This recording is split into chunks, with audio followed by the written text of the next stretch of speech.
Welcome back to the platform, Wizard Capper and Togsy. You've been on Skype with that Muay Thai champion once again. I've been finding interviews on... The beautiful Lilian.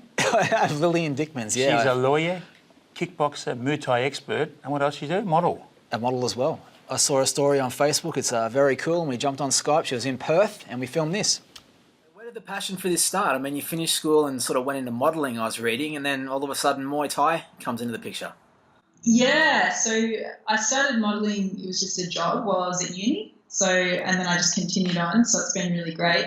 Back then I didn't even know what Muay Thai was. It was probably 2014 when I started training Muay Thai just because I was looking for something to do for fitness. Yeah. I went to a Muay Thai, like a fighter's gym that was near where I was living, and started doing classes there. And then while I was doing the classes, I saw the fighters training and doing pads and all this kind of stuff, and I thought that was pretty fun. I'd really like to try that. So I ended up doing some private sessions with one of the trainers there and kind of just progressed from there. I just fell in love with the sport. You kind of get addicted to it.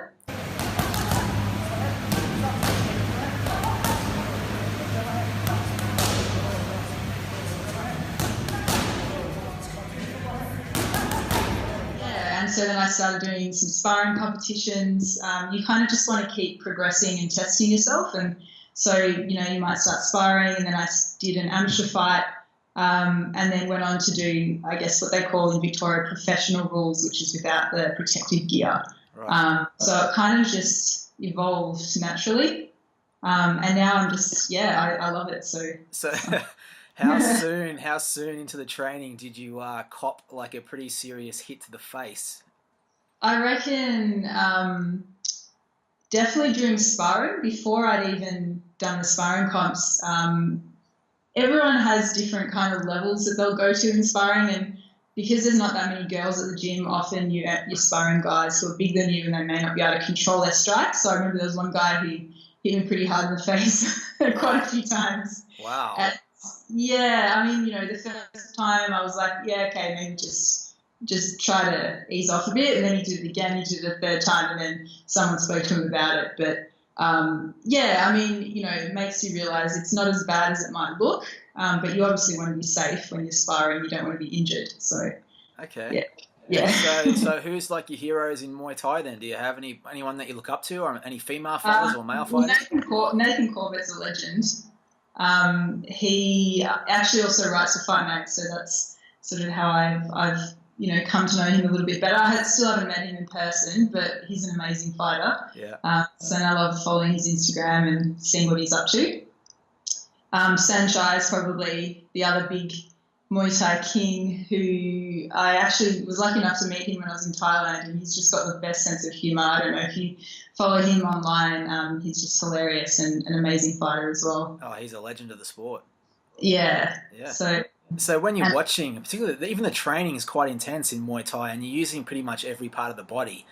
Don't you ever get a little bit concerned? Like, I mean, you're a beautiful girl, so does it ever play on your mind thinking, I don't want to damage myself? Yeah, I mean, you do need to protect your head at all times, which is the first rule for everyone, really. Yeah. I mean, I've been lucky to not have sustained any serious injuries other than just bruising. And with modelling, makeup artists are really good at covering bruises. Wow. So often it's typically just my legs that will have bruising, so that can be covered. And I actually get asked that a lot. Obviously, when I fight, I've only had 3 fights so far, but I've made sure that I don't have any big modelling jobs booked for a few weeks afterwards, just in case something goes wrong and obviously need to heal. But yeah, touch wood, it hasn't been an issue.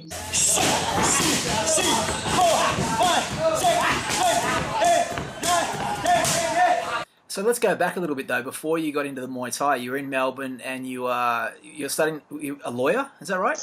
Yeah, so I did commerce law at uni after I finished high school, and I did it because I didn't really necessarily want to be a lawyer, but I was just thinking I should do something at uni, so that's what I chose. After that, I did do my graduate year, and I actually spent 4 years working at a large firm in Melbourne in the intellectual property space, which it was great. I learned a lot of really useful skills, and it was it's good to have that knowledge, and it has actually helped me in everything that I've done since leaving the firm, but corporate life wasn't for me. So now I actually still do a little bit of legal work for a firm that focuses on startups. So that's still part of my life, but just in a small way now and in a very different environment. I do a lot of the work online, which suits me with all my other commitments. But what advice would you have then, say, for young girls that might see this and think, wow, she's a cool role model, you know, fit and working on herself? Like, what would you say to them? I think I definitely encourage girls to try out combat sports like Muay Thai. I think that it's such a fantastic way to build your self-confidence. It definitely was the case for me. I think it's obviously great for fitness as well, but it does teach you discipline and it does teach you how to bounce back from setbacks because obviously it's difficult to training and often you're getting hit when you're sparring and things that can make you feel like you're not good enough, but you can kind of rise above it and just keep moving on and progressing. So I think that it's a great discipline for anyone, but particularly women. Who might be otherwise a little bit intimidated by the sport. So if I can encourage women to do it, then that's great. That's so cool. And how do we find you? We want to follow the journey. Like, you got your website? Tell us about that.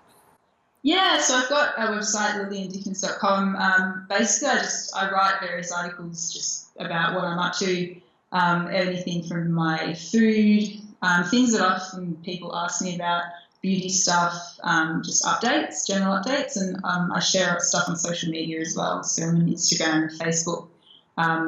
Just got onto Twitter recently as well. Yeah. All right. Well, you know what? It's been great to see a random post about you on Facebook and now have a chat and put you on the show. So thank you for your time. Oh, thanks so much for having me. Yeah, all the best with everything you're doing. Thank you. Thanks so much. A bit like me, 3 things in common. Both beautiful, smart and both talented. And both very famous. She's an Where'd you find her? amazing story, just on Facebook. And she's actually got a big fight coming up in Perth soon as well, so that's going to be pretty cool for her. We might go to Perth too. Why not? Go for lunch with her too. Now, you won't believe it. We're going to wrap up the show with another chat on Skype. No, again? Mate, if I'm not on Skype, I'm going to be looking at sites I probably shouldn't be looking at, so I might as well be on Skype doing I know, interviews. you are a poor man's work. We're going to go to Japan, and if you're a Michael Jackson fan, you will love this because we're going to Skype with Yuko Samida from Japan when we come back.